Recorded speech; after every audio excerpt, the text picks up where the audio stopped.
வணக்கம் நேயர்களே. இப்போ நம்ம பார்த்துக்கிட்டு இருக்கிறது பாரம்பரியமாக மீன் தொழில் பண்ணிக்கிட்டு இருக்க ஒரு ஆள்கிட்ட நம்ம இன்டர்வியூ எடுக்க போகிறோம்.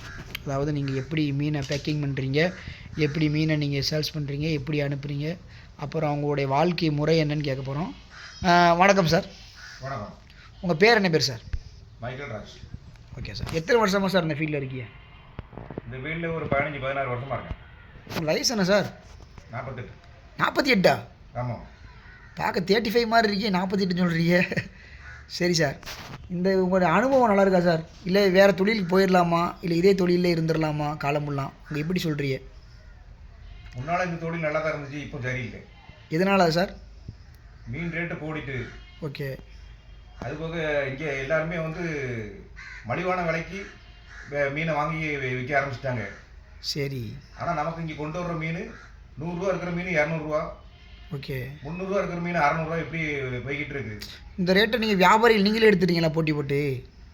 இங்கே எடுத்து தான் ஆக வேண்டிய ஒரு சூழ்நிலை இருக்குது. சரி சரி சரி. ஆனால் அங்கே அதிகமாக எடுத்து அங்கே கம்மியாக கொடுக்க வேண்டிய ஒரு சூழ்நிலை இருக்கிறனால நிறைய வியாபாரிகள் இன்னைக்கு நஷ்டத்தில் போய்கிட்டு இருக்காங்க. நீங்கள் வியாபாரிங்கெல்லாம் ஒரு சிண்டிகேட் வச்சு ரேட் ஃபிக்ஸ் பண்ணி எடுக்க முடியாதா சார்? இங்கே அப்படிலாம் எடுக்கவே முடியாது. சரி. அப்படி எடுத்தாலுமே அது அவங்களுக்கு தேவைப்படும் போது அதை கூட்டி எடுத்துக்கிடுவாங்க. அப்படியா? சரி. நீங்கள் முதல்ல உங்களுக்கு எத்தனை வயசில் நீங்கள் இந்த தொழிலுக்குள்ளே வந்தீங்க? நான் வரும்போது ஒரு 25 வயசு இருக்கும். இப்போ வயசு 48. ஆமாம். இப்போ இந்த ஃபீல்டில் 23 வருஷமாக இருக்கீங்கண்ணா? ஆமாம். அப்படியா சார்?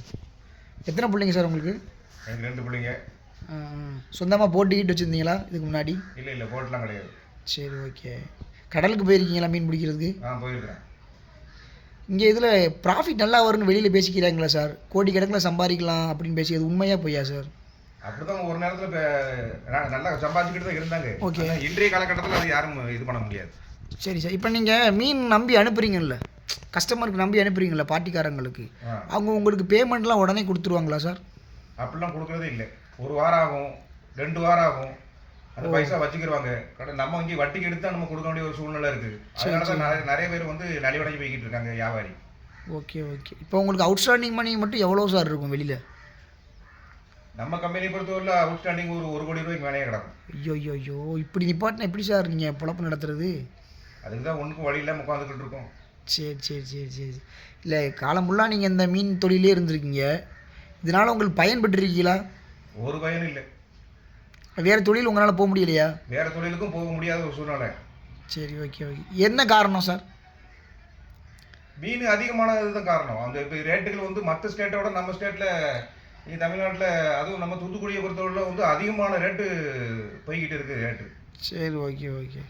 எதனால சார் இது? இப்போ நிறைய பேர்கிட்ட கேட்கும்போது கொரோனாவுக்கு முன்னாடி நல்லா இருந்துச்சு, கொரோனாவுக்கு பின்னாடின்னு சொல்கிறாங்களே, உண்மையா சார்?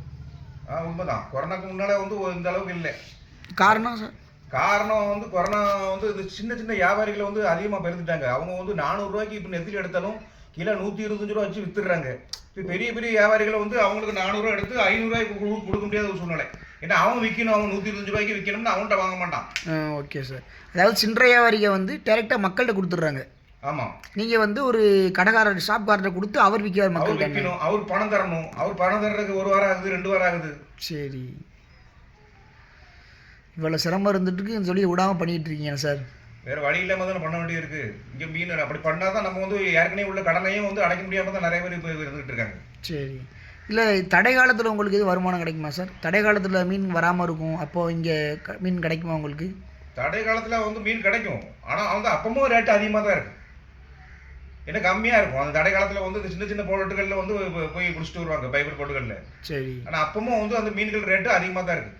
இப்போ உள்ள காலகட்டத்தில் எப்போவுமே மீன் அதிகமாக தான் போய்கிட்டு இருக்கு. முன்னால் இந்த காலகட்டத்தில் இந்த மீன் கம்மியாக இருக்கும், இந்த காலகட்டத்தில் ரேட்டு அதிகமாக இருக்கும் அப்படின்னு சொல்லிட்டு ஒரு இது இருக்குது. ஆனால் இப்போ உள்ள காலகட்டத்தில் எல்லா மீனுமே அதே ரேட்டை விட்டு கீழே இறங்க மாட்டேங்குது. இதுக்கு தீர்வு தான் என்ன சார்? தீர்வு கடவுள்கிட்ட தான் நம்ம கேட்டுக்கணும். இதுக்கு தீர்வு என்ன இருக்குது? இல்லை, உங்கள்கிட்ட ஒரு ஐடியா இருக்குல்ல, இப்படி பண்ணால் இப்படி முன்னேறலாம், சரி பண்ணலாம் அப்படின்னு. சரி பண்ணணும்னா இப்போ நம்ம எடுக்கிற மீனுக்கு தகுந்த மாதிரி அவங்களும் யூஸாக போனால் நம்ம ஓரளவு தப்பிச்சு போயிடலாம். ரெண்டாவது, நம்ம கொடுக்குற மீனுக்கு நம்ம ஒரு வியாபாரம் எடுத்து அந்த பார்ட்டிக்கார அவங்க கரெக்டாக நமக்கு அந்த பைசா தந்துக்கிட்டே இருந்தாலும் நம்ம ஓரளவு தப்பிச்சு போய்க்கலாம். சரி, ஓகே சார். ரொம்ப நன்றி சார். நன்றி.